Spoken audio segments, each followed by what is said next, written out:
حسبي ربي جل الله ما في قلبي غير الله نور محمد صلى الله لا إله إلا الله.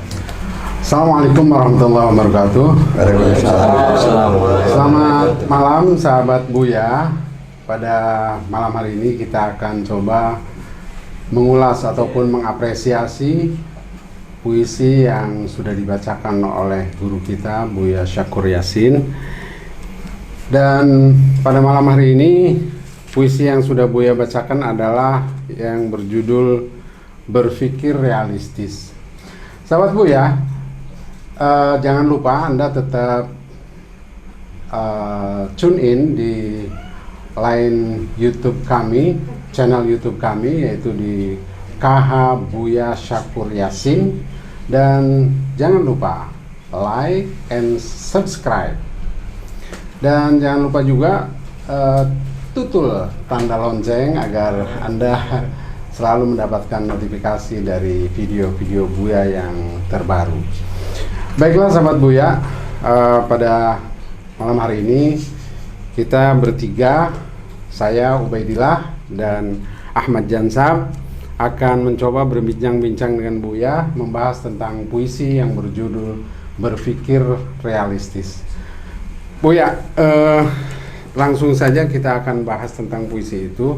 Nampaknya kalau dari pendengaran saya dari puisi yang dibacakan oleh Buya itu sebetulnya berbicara tentang kebahagiaan, Buya.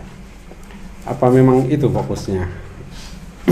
Iya, memang kita bicara tentang kebahagiaan. Semua orang ingin bahagia, tetapi realitanya tidak semua orang bahagia. Kenapa? Ada beberapa hambatan-hambatan, di mana sebabnya kita tidak bahagia karena kita tidak bisa menyelesaikan hambatan itu, atau kita tidak bisa melangkahi hambatan itu. Nah, salah satu saya mengajak berpikir realistis ini, jangan sampai seperti yang dialami oleh teman-teman kita yang beragama Islam, khususnya yang di Timur Tengah dan mana-mana.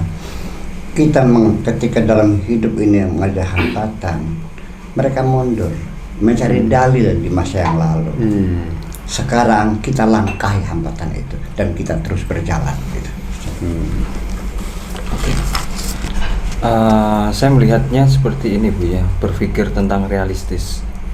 Ada sebuah pesan dan hikmah apa dalam ruang status sosial, Bu ya?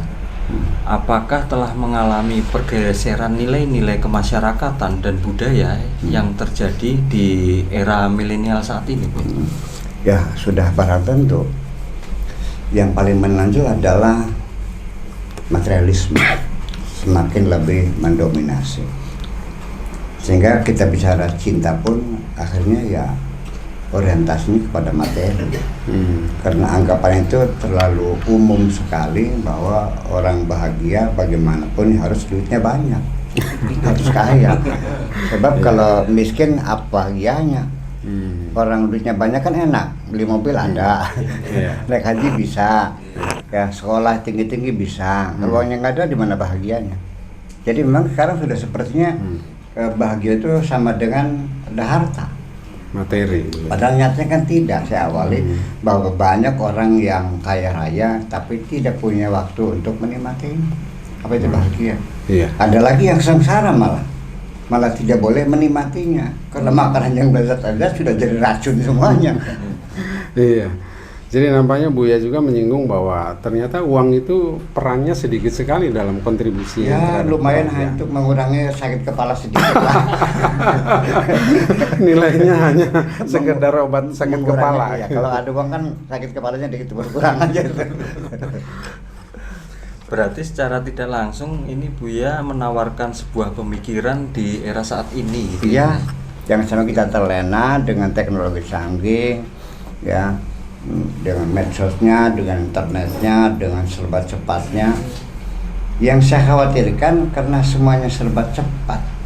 Ini khawatir orang pengen kaya, pengen cepat. Instan. Nah ini pengen cepat serba kaya. Iya. Artinya segala macam cara dilakukan. Yang saya khawatirkan. Maka kembali pada moral yang kita yakini saja. Jadi kebahagiaan itu seperti Buya singgung itu baru terasa ketika kita jauh, ketika kita kehilangan. Ya. Apakah selama ini jadi gimana konsep kita tentang merasakan kebahagiaan itu? Begini, kita menyukai atau menginginkan sesuatu karena kita mengaguminya. Dan setelah kita dapatkan, kita merasa senang mempunyai sesuatu yang kita kagumi. Nah, ketika yang kita senang itu sudah tidak ada gunanya bagi kita, atau sudah berubah, sudah tidak lagi menyenangkan, kesenangan juga akan hilang. Itu satu. Kemudian juga bahwa faktor yang paling substantif dalam kebahagiaan itu sesungguhnya kesehatan pada akhirnya. Kalau orang berbadan sehat, tidur di mana saja tidurnya lelap, nyaman kok. Daripada rumah gedong spring bed tapi pinggangnya sakit. Ya, kita makan apa saja kalau gigi kita sehat, makan apa saja enak kok. Ya, tapi ketika Anda makan sate giginya sakit kan nggak enak. Atau mungkin orang begini Bu ya, bahagia itu baru terasa ketika kehilangan, artinya selama ini kita tidak mensyukuri atau tidak menikmati karunia yang sudah kita peroleh. Ya memang nikmat itu sebetulnya seperti kita pakai kaos ya. Senangnya waktu dapat sama ingatnya waktu hilang. Selama kita pakai kaos, pergi ke sawah mencangkul, kita nggak ingat pakai kaos kok. Waktu dapat istri, waduh senang main. Selama ini kita yang ngurus dada gitu. Setelah mati baru ingat. Betapa baiknya istri kita. Itu seperti itulah. Jadi mendapatkan nikmat itu kayak orang pakai kaos. Senangnya waktu dapat dan ingatnya waktu hilang. Selama itu kita nggak ingat kok. Apa itu yang pernah Buya singgung dengan ayat Ad-Duha itu, amma bi ni'mati rabbika fahadits. Nah, itulah makanya bahwa kenikmatan itu harus kita sadari. Jangan sampai masuk dalam keredrongan kompleks. Jangan sampai dia mengendap dan akhirnya tidak kita sadari. Selalu di permukaan sadar kita. Sehingga selagi kita menyadari lagi punya nikmat, maka kadar kebahagiaan kita semakin tinggi. Wala syakartum la azidannakum, maksudnya kesadaran kita akan kebahagiaan itu semakin tinggi. Itu aja. Jadi artinya saya sangat kecewa sekali ketika ada orang mencari materi dengan mengorbankan kesehatan. Kan goblok banget. Iya, goblok banget. Iya, Atau dungu ya. Dungu. Kalau dungu itu kakaknya goblok. Itu kira-kira seperti itu. Ini gini Bu ya, dalam puisi tersebut ini kalau dikategorikan pemikirannya sangat unik karena dilihatnya antara kepribadian Buya menyandingkan dengan Sendaguro. Iya. Nah, masalah kepribadian dan Sendaguro ini kan padahal kepribadian ini akan ditawarkan sesuatu hal yang hubungannya sama pergeseran nilai itu. Ini apakah simbol itu atau perempuan yang sudah saya plotkan di dalam sajak ini adalah dia orangnya sangat menjunjung tinggi kewibawaan. Dia tidak banyak bicara karena dia meyakini bahwa kalau orang banyak bicara tentang dirinya itu banyak bohongnya juga sih. Ya kan gitu. Jadi artinya dari mana saya mendapatkan informasi tentang pribadi perempuan tadi hanya melalui ketika kita sedang bersendaguro. Karena ternyata dalam sendaguro itu mengandung realitas dan kebenaran juga. Kalau kita mau menganalisanya. Sebagai bahan pemetaan gitu. Iya iyalah gitu. Sebab kita bagaimanapun juga bagaimana kita membahagiakan seseorang kalau kita tidak punya peta kepribadian. Ya dong. Ya di samping peta kepribadian perempuan, kita juga perlu menyadari tentang diri kita sendiri. Dalam hal ini Buya memposisikan diri sebagai laki-laki. Iya, iya. Kemudian sebelum menjadi laki-laki itu kita Ya. menyadari sebagai manusia Ya, dulu. dulu karena saya masih dungu. Ketika saya masih dungu, saya kira saya ini laki-laki karena saya bukan perempuan. Tapi sekarang setelah saya cerdas gitu, ternyata di balik pengakuan laki-laki ada tanggung jawab besar. Itu maksud saya. Jadi kita kembali lagi kepada masalah sendaguro itu, memang kita berkelakar, tetapi ada sesuatu realitas yang kita bisa kita terima sekalipun tidak seluruhnya. Artinya menampilkan sebagian kecil tentang kepribadian orang itu. Orang kalau kelakarnya yang jorok-jorok, ya pasti otaknya juga jorok.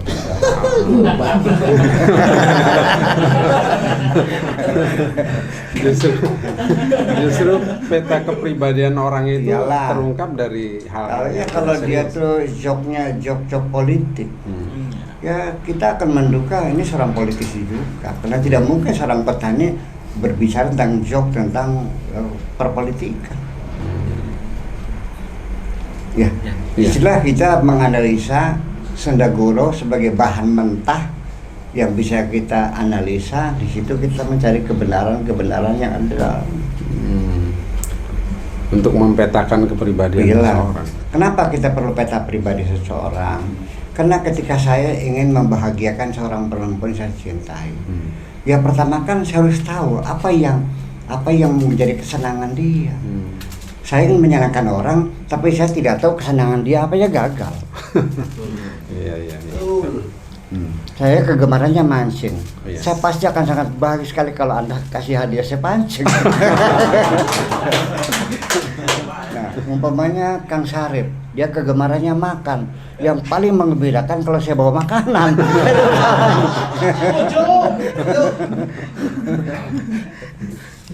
Ini begini Bu ya, sudut pandangnya ini sendagura ya, mohon maaf ini Bu ya. Di dalam banyak puisi-puisinya Bu ya yang sudah ada di YouTube ya, kekasih itu kan digambarkan seorang perempuan. Nah, kalau ditinjau secara karakter, itu kan begitu banyak warna ya, terhadap kekasih perempuan. Nah, ini dari sudut pandang sendaguro, sebetulnya berapa sih kekasihnya Buya itu? Saya create ya, saya membangun kepribadian yang berbeda dari satu puisi ke puisi yang lain. Ya, pertama saya mencipta dulu perempuan yang saya angkat ini perempuan intelektual, perempuan sederhana. Apakah dia itu perempuan yang romantis? Apakah perempuan yang serakah? Jadi 30 sajak yang saya buat adalah punya kepribadian yang berbeda-beda. Ya, mungkin ada perempuan yang tadinya mantan seorang pelacur, saya angkat dalam sajak saya. Mungkin perempuan yang dulunya bekas seorang menteri, yang kita kayak gitu.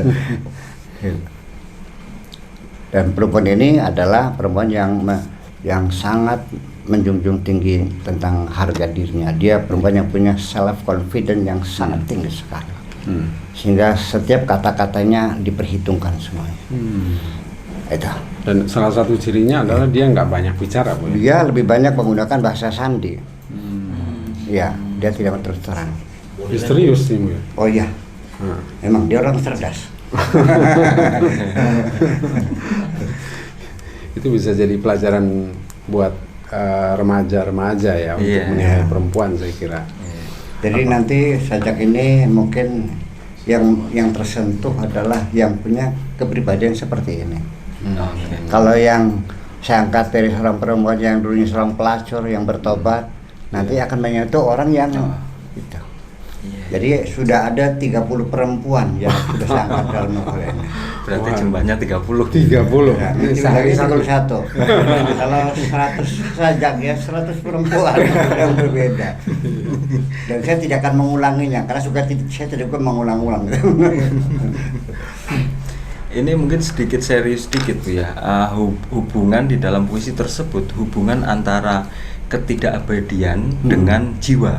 Iya. Bagaimana Buya mendudukkan permasalahan ini Bu ya? Begini, sebetulnya kita itu tidak boleh lupa sekejap pun bahwa kita tinggal di dunia ini sifatnya untuk sementara dan bukan untuk selamanya. Dunia ini adalah salah satu terminal. Makanya dalam waktu yang singkat terbatas ini kita harus pandai bermain dengan waktu, berpacu dengan waktu, jangan sampai banyak buang-buang waktu. Minimal kita berbuat apa sajalah yang bisa bermanfaat. Karena bagi saya semakin kita bekerja keras, jiwa kita semakin tenang. Ketenangan jiwa kita dapatkan melalui kesibukan sehari-hari. Sehingga kita tidak lagi meratapi masa lalu, kita tidak lagi mencemasi yang akan datang. Kita sibuk menyelesaikan persoalan-persoalan sekarang yang sedang ada di hadapan kita. Ya, fokus jadi kita dengan persoalan yang kita hadapi sekarang. Sahabat Buya, pada acara dialog kita sebetulnya dihadiri juga oleh audiens di hadapan kita, dan saat ini ada salah seorang audiens yang mau mengajukan pertanyaan kepada Buya. Dipersilakan. Baik, Assalamualaikum warahmatullahi wabarakatuh. Waalaikumsalam. Nama saya Edi, Buya mau bertanya. Tadi di puisi Buya ada ungkapan tetapi tidak boleh menikmatinya karena makanan yang rasanya lezat menjadi racun. Ini mohon diperjelas lagi, Buya, barangkali dari sisi anatominya estimasinya seperti apa itu makanan itu menjadi racun, ya. Iya. Terima kasih. Terima kasih. Jadi itulah tadi seperti saya katakan, terlalu bodoh seseorang mencari materi tapi dengan mengorbankan kesehatannya. Ya, apakah itu dengan cara melacurkan diri ke Jakarta atau juga menjambret, ya kan? Iya. Curanmor, ketangkep masyarakat, dibakar sampai luka bakar semuanya, mati tidak, hidup pun tidak. Di mana enaknya? Atau dengan cara yang legal secara hukum dibenarkan, tapi secara etika dan moral dengan secara itu setelah mengorbankan dirinya sendiri. Sudah tahu dia itu sudah lelah sekali. Dari pagi melayani pembeli di warungnya, sudah lelah sekali. Kenapa dia tidak segera beristirahat? Sampai larut malam terus melayani, sampai akhirnya livernya kena. Ya kan? Iya. Sampai dia kena harus cuci darah. Ya kan? Kena diabetes, kena kolesterol, karena diforsir. Organ tubuh juga punya kapasitas dan keterbatasan. Seperti mobil juga, kalau kita pakai tidak bisa kan kena juga. Nah, kalau sudah jatuh sakit seperti itu, apa yang terjadi? Makanan-makanan yang dulunya lezat-lezat dan bermanfaat, bisa memberi kita protein, ya kan, kalori sebagainya. Setelah kita kena diabetes, kena kolesterol, mau makan apa? Semuanya racun kok. Ya. Makan sate nggak boleh karena kolesterol. Minum teh tubruk nggak boleh karena diabetes. Makan sambal karena makronis. Harinya hanya boleh makan nasi pun ditakar. Hanya 3 sendok tidak lebih, dan minumnya itu air putih. Semua makanannya adalah racun. Seperti itu, artinya apa yang nggak ada yang boleh makan, ya sudah, karena tubuhnya sudah tidak bisa menerima, tidak bisa mengolah makan sendiri. Makan apa? Makan kolak, ada gulanya, ya siap-siap aja. Makan sate, siap-siap aja, karena Anda kolesterolnya udah atas 300, gulanya sudah sekian ratus, apalagi mau makan yang nggak ada. Iya. Nah, oleh karena itu ya, untuk yang kolesterol sebagainya itu mungkin lebih sehat makan roti atau makan kentang yang digoreng itu. Nasi ada gula, jadi nasi akan racun. Semua makanannya mengandung kadar gula adalah racun bagi orang yang kena diabetes. Semua makanannya mengandung lemak itu adalah racun bagi orang yang kena kolesterol. Apa saja yang pedas-pedas, yang gurih-gurih itu racun bagi orang ini, kena makronis. Terus lu Anda mau punya uang banyak tapi nggak boleh makan apa-apa? Iya masih mending gue jadi orang kere. Tapi lidah saya masih super kan gitu. Tapi kelihatannya kecenderungan di dunia modern sekarang itu orang sepertinya dikejar waktu untuk kerja. Itulah makanya kita kembali bahwa dalam hadis ada begini, fa inna 'alaika lil jasadi haqqun. Jasad juga sama punya hak atas dirimu untuk diistirahatkan dong. Jangan diporsir mencari duit.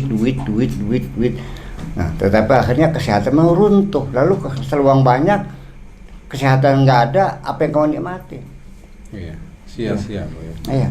Minimal kalau sebelum menjadi racun itu disfungsi. Artinya mau tidur harus minum pil tidur dulu. Mau makan harus minum pil nafsu makan dulu.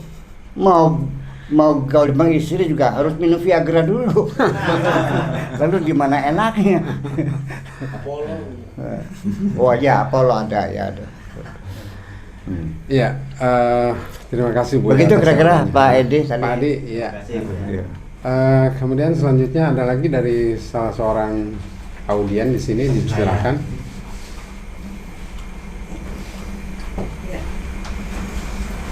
Terima kasih Bu ya.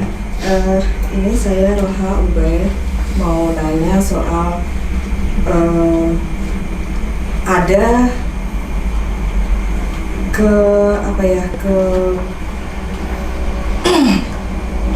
kekecewaan atau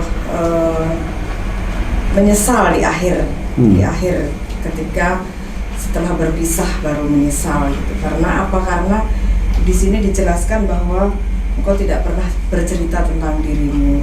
Karena biasanya memang kalau menceritakan sesuatu hal tentang diri itu ngerasanya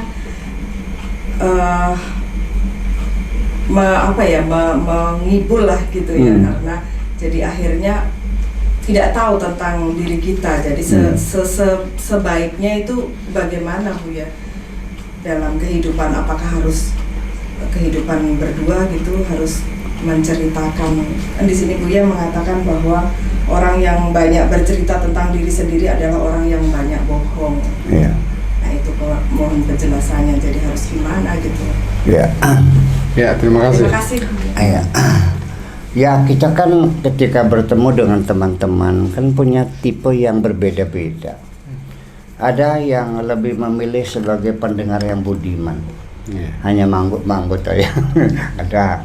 Ada yang suka menyalah-nyalakan orang saja, ada yang selalu bertanya, ada. Padahal setelah dijawab dia juga nggak ingat ngapa.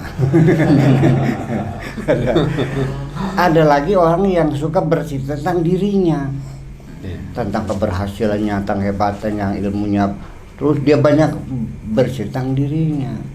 Apakah Anda yakin apa yang dia ceritakan itu betul-betul terjadi?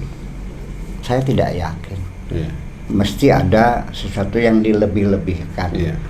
Ya, karena bagaimanapun apalagi bercerita sejarah yang tertulis pun itu banyak penulisan sejarah yang dilebih-lebihkan, padahal tidak seperti itu. Volumenya itu terlalu besar. Seperti kepahlawanan seorang tokoh bangsa sebetulnya biasa-biasa saja. Itu mah pating selektek di depan kita juga ada. Pating selektek itu artinya bergelimpangan ya, berserakan depan kita gitu. Tapi karena dia itu ada kepentingan pribadi gitu, akhirnya dibesar-besarkan. Seperti cerita wali-wali sangat juga ada dibesar-besarkan. Masa ujung-ujungnya musuhnya kalah, akhirnya masuk sungai jadi buaya putih, kan gimana? Nah itu, makanya tapi saya tidak akan menolak ketika orang bercerita tentang dirinya. Saya mah happy-happy aja kok. Ya, karena bagi saya pengalaman orang itu penting saya ketahui. Karena saya juga belajar bukan dari pengalaman pribadi. Pengalaman orang juga saya manfaatkan. Kalau orang bercerita tentang kegagalannya, maka saya bisa mengambil pelajaran. Saya jangan sampai mengulangi seperti teman itu. Tidak mesti harus saya mengalami gagal sendiri dong. Seperti itu. Jadi ya begini. Lalu itu persoalannya pertengkaran kita, saya dalam cerita tadi itu dengan perempuan tadi itu bukan persoalan yang substantif. Sebab kalau bangunan cinta masih tetap utuh, cuma yang pertengahan adalah masalah-masalah interior decorationnya sesungguhnya. Pernak-pernik saja. Nah, ya pernak-pernik itu ya interior decoration tuh hanya mempersoalkan foto ini, gambar lukisan Picasso ini ditaruh di sini apa di sana, ya kan gitu. Jam dindingnya ditaruh di mana, keramiknya warna apa, itu saja. Tapi bangunannya masih utuh dan ini. Jadi bukan sesuatu yang prinsip ya. Iya, tapi juga cukup menggelisahkan. Jadi tetap harus ya memang diperhatikan. secara ideal tidak mungkin akan terjadi dua orang yang satu laki satu perempuan akan klop sama, itu nggak mungkin. Mesti ada selisih. Ya, tetapi juga saya mengoreksi diri saya sendiri. Jangan-jangan barangkali karena saya terlalu mengutamakan romantisme sehingga saya tidak mampu melihat dari sudut pandang lain. Itu saja persoalannya. Mungkin saya akui itu juga mengade barangkali itu saya salah barangkali kan gitu. Itu kan boleh kan mengade-ade. Ya, saya mengade barangkali kesalahan saya begitu gitu. Kita berkembang ke ini Bu ya, tentang metodologi dunia tasawuf ya. Kalau kita dilihat dari puisi-puisinya Buya gitu kan. Nah, cara meramunya ini mungkin bisa dijelaskan Bu ya, antara metodologi tasawuf dengan pemikiran yang rasional Bu ya. Tadi pada kesimpulannya bahwa memang kita berpisah kalau kita berpikir secara realistis. Mungkin sebabnya saya kurang perhatian. Mungkin sebabnya karena saya tidak bisa melihat sudut pandang dari pikiran perempuan yang saya cinta itu. Mungkin pernak-perniknya, mungkin persoalan prioritas dalam perbelanjaan dan sebagainya. Nah, ketika kita kembali kepada tasawuf, kesimpulan saya perpisahan kita ini bukan karena kesalahan yang saya lakukan, bukan kesalahan yang engkau lakukan, tapi memang Allah menghendaki kita berpisah. Demikian juga yang mempertemukan kita juga adalah Allah, bukan karena cinta kita. Berapa banyak kita sering mencintai orang tidak pernah bersatu, dan betapa banyak yang kita tidak pernah jatuh cinta tapi kita terpaksa harus bersatu. dan cinta itu tidak mesti bersatu. Bukan main. Jadi liku-liku cinta ini sangat unik untuk dibolak-balik. Jadi sehingga kalau kita kembalikan kepada pemikiran tasawuf, itu selesailah setelah itu tidak ada lagi penderitaan. Karena beban sebenarnya kita serahkan sama Allah yang pertama di Osman. Itu persoalan. Kita bertemu juga karena Allah, kita berpisah juga. Ya. Karena Sesungguhnya kalimat itu diulang-ulang dalam khutbah nikah.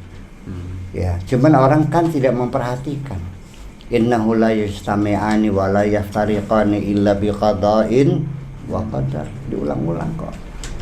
Berarti yang mempertemukan kita, yang memisahkan kita hanya adalah Allah saja. iya. Jadi ini ujung-ujungnya kita memang fokusnya adalah dalam rangka mencari kebahagiaan Bu ya. Ya. Dan dari ujung kebahagiaan itu yang paling nikmat adalah kepasrahan kita kepada Allah. Memang Jadi, apapun yang terjadi iyalah. dalam kehidupan rumah tangga itu Ya. selalu bergantung kepada Allah. Ya, ketika kita bergantung kepada Allah, pertama adalah kita akan bisa menghilangkan egoisme kita. Ya sudahlah, kalau memang Allah berkehendak seperti itu, ya silakan. Gitu. Yang penting kita punya niat yang baik aja dulu, bahwa niat kita adalah ingin membahagiakan engkau. Aku katakan kepada perempuan yang aku cintai, sesungguhnya aku tidak main-main, aku ingin membahagiakan dirimu. Tetapi sebabnya karena aku tidak punya peta kepribadianmu. Jadi apa yang aku berikan? Aku ingin menyenangkan kamu, tapi aku tidak tahu kesenangan kamu apa. Karena kamu tidak banyak bicara. Kalau bicara pakai bahasa sandi, kan bingung jadinya. Iya, resikonya perempuan cerdas barangkali seperti Ya itu. memang bisa hampir banyak perempuan yang tidak berani berterus terang. Nah, Itu persoalannya. Jadi sehingga kita dalam bergaul perempuan, kita harus mengerti sendiri. Jangan berharap perempuan berterus terang. Tolong dicatat.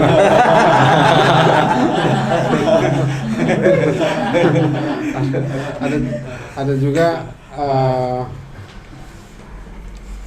sahabat Buya, sekarang ada lagi salah seorang peserta kita di dalam dialog ini yang mau mengajukan pertanyaan kepada Buya. Dipersilakan Pak Rudi. Assalamualaikum warahmatullahi wabarakatuh. Waalaikumsalam. Nama saya Rudi Buya.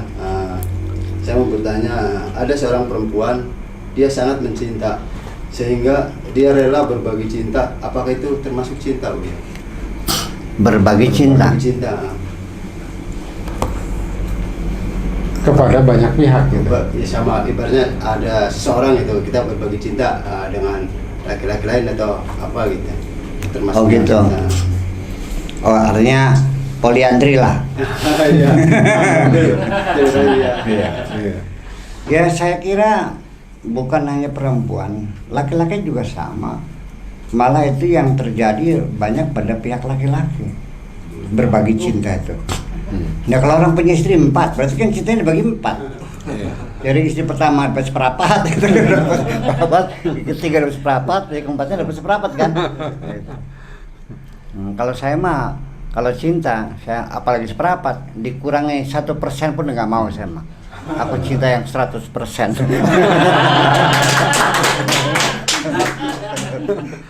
Saya begini Bu ya, ada pikiran nakal begini Bu ya, bahwa seseorang itu bukan membagi cinta, semuanya mendapatkan cinta.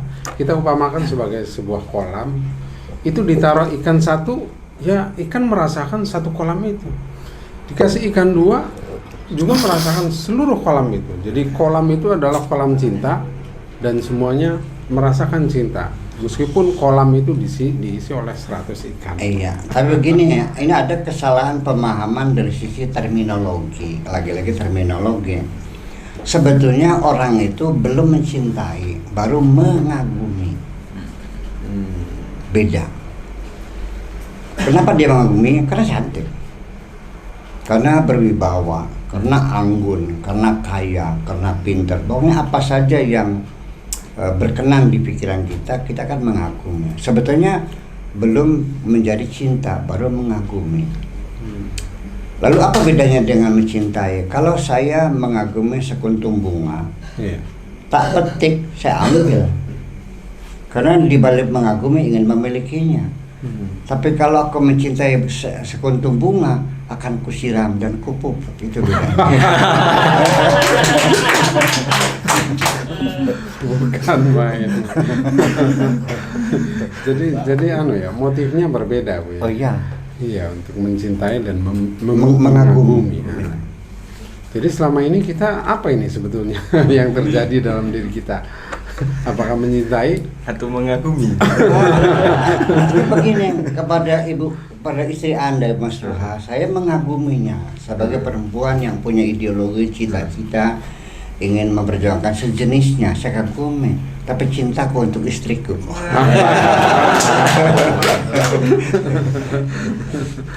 Ya. Ada pertanyaan lagi?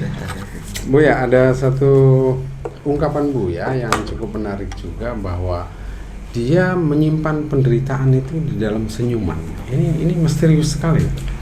Iya, begini, banyak orang yang menceritakan penderitaannya kepada orang lain. Dalam bahasa Arabnya syakwa. Artinya nggak punya uang cerita. Habis ditampar suaminya cerita. Ngapain? kau ceritakan penderitaanmu kepada orang lain. Tapi kan saya plong, ya saya setuju. Secara psikologis, ketika penderitaan kita ini kita ceritakan kepada pihak lain, kita sepertinya agak dapat keringanan dari beban penderitaan itu. Karena kita merasa ada yang share yang lain. Tetapi hakikatnya itu palsu sesungguhnya. Bahwa orang yang kita ceritakan penderitaan kita paling-paling hanya sebagai pendengar yang budiman. Belum tentu dia ikut menderita bersama kita. Belum tentu dia simpati kepada kita. Iya, sementara dia sedang bersahabat. Suatu ketika kita dalam permusuhan, malah itu senjata makan tuan. Itu pelor-pelor sudah saya keluarkan nanti buat nembak saya nantinya. Jadi sebaiknya mana? Ya sebaiknya ya penderitaan kita itu kita sampaikan sama Allah aja lah. Setuju. Ya kan begitu persoalannya. Jadi bahkan dari sisi tasawuf kita menceritakan kesulitan kita kepada orang lain, itu kan namanya berkeluh kesah. Berkeluh kesah itu artinya kan komplain kepada Allah. Komplain apa? Tidak menerimakan keputusan Allah, kan kurang ajar juga sama.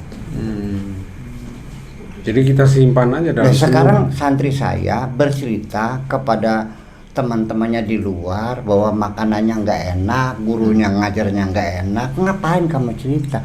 Kalau kamu suka ya keluar aja. Nggak usah menceritakan keburukan yang ada di sini dong. Allah juga begitu kok. Jadi kita cukup senyum saja. Alhamdulillah. Jadi ya artinya bahwa dengan senyuman saja kan lumayan, sakit kepala kita berkurang. Iya. Jadi artinya kita dalam keadaan sedih, tapi kita akan menyembunyikan sedih kita. Ketika kita bertemu dengan teman-teman, kita tetap menjaga wajah kita tetap ceria dan kita bersenyum untuk menyembunyikan penderitaan kita. Dan itu yang paling indah bagi saya, ketika ada perempuan yang menghapus air matanya dengan senyumannya itu. Baiklah sahabat Wamima, kita sudah banyak mendengar dari Buya yang pada intinya adalah kita hendak meraih kebahagiaan. Tetapi banyak orang yang salah jalan di dalam meraih kebahagiaan itu. Antara lain dia memfokuskan diri pada pengejaran persoalan materi. Dan itu sama sekali materi bukan jaminan bagi seseorang untuk mencapai kebahagiaan. Dan satu hal juga bahwa jangan pernah kita komplain, jangan kita menceritakan kesedihan-kesedihan kita kepada orang lain, karena itu sama saja dengan komplain kepada Allah dan sangat tidak disukai oleh Allah. Maka ada tambahan lagi. Yang begitu tuh yang beranggapan bahwa kebahagiaan itu adalah materi, kekayaan, itu biasanya tumbuh di pikiran orang miskin. Tetapi ternyata orang kaya sendiri dalam rangka mencari kebahagiaan dia harus menghamburkan uangnya kok. Jadi yang mana kebahagiaan itu? Sama juga. Jadi pada ujungnya pada mindset kita Bu ya, tentang kebahagiaan itu. Ya, demikianlah sahabat Wamima, sudah kita dapatkan mutiara-mutiara kebahagiaan yang perlu kita jajaki dan perlu kita raih bersama-sama. Jangan pernah komplain kepada Allah. Hadapi semuanya dengan senyum. Baiklah, sahabat Buya, sampai di sini dialog kita. Dan tetap jangan lupa like and subscribe channel YouTube KH Buya Syakur Yasin. Saya Ubay dan Ahmad Jansab dan Buya Syakur mohon diri. Salam bahagia, bahagia Indonesiaku. Wallahul muwaffiq ila aqwamit thoriq. Wassalamualaikum warahmatullahi wabarakatuh. Waalaikumsalam.